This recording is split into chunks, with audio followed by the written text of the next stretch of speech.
Hey, what's up guys? Still TLR for life here, and it's been a little while since I've done another video. um, okay, I got my truggy all done. There was no problems with that, but there's a few major issues, or minor issues, excuse me, with the buggy that I need to address. First off, I definitely need to rebuild the shocks. There's virtually no rebound left and a lot of air in them. I have to wait for some O-ring kits and whatnot to come in, and also some bearings to come in that I need to replace on the buggy. Racing went pretty horrible. I just didn't like the track layout, and it was really hard on the cars. So naturally I'm doing my thing, taking it apart, cleaning it, whatnot, inspecting it. Didn't find anything bent or broken. I went through on eBay and ordered some spare hinge pins, so I got 3 sets. I got enough to do one car once and still have 2 left over.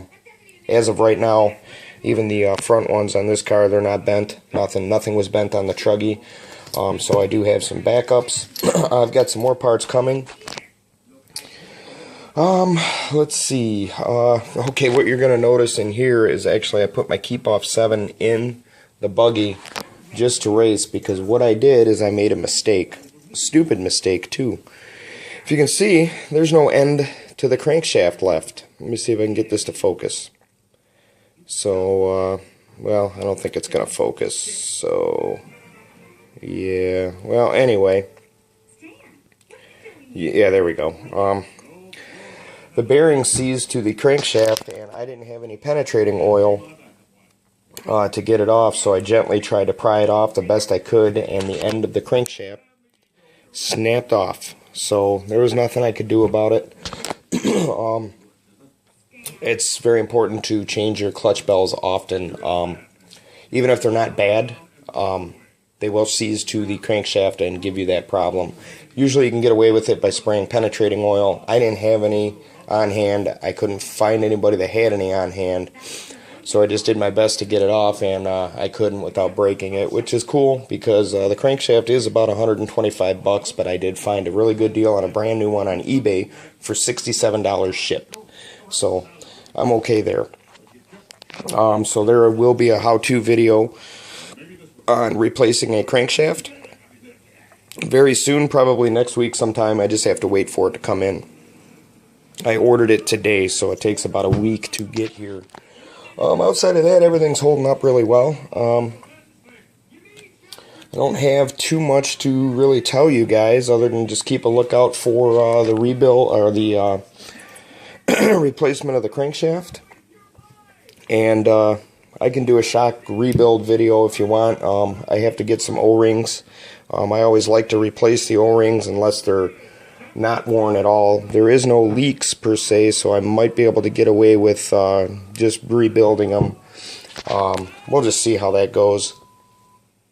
Other than that, no, I'm just cleaning this thing up and going through it. So once I'm also going to be rebuilding my differentials because it's just had enough runtime on it to where I feel that they need to be replaced.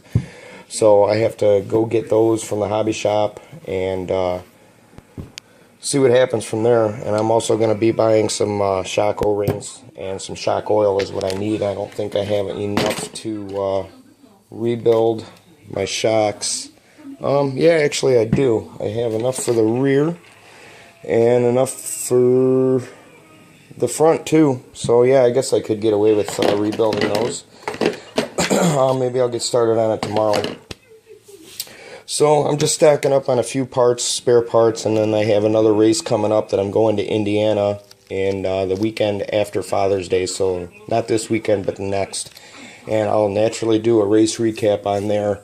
I did so horrible in the last race, I don't even want to do a race recap. It was just terrible altogether. I wasn't feeling well, for one, on race day. For two, the track just ate the cars up. Even the really, really fast guys were having trouble with it. So the jumps were just mistimed and just a lot of things. So I was pretty disappointed with the way that race day went. So most of it probably is me, but I think I'm kind of spoiled with the track that we have close to here. If you ask me, it's just second to none. The guy who owns the facility, and then I help maintain the track, he's just a phenomenal track builder. These guys that I went to this track, it was their first attempt at at a big race event and a first attempt at building a track, so I just got to give them some time and we'll see what happens from there. So anyways, guys, I appreciate you watching, and sorry I haven't been too up to snuff on my videos. I've just been moving and stuff like that, but that is all done. So as this race season unfolds, I'll be making much more videos. So you guys just stay tuned, and we'll talk to you guys real soon. Thanks a lot, guys. Take care.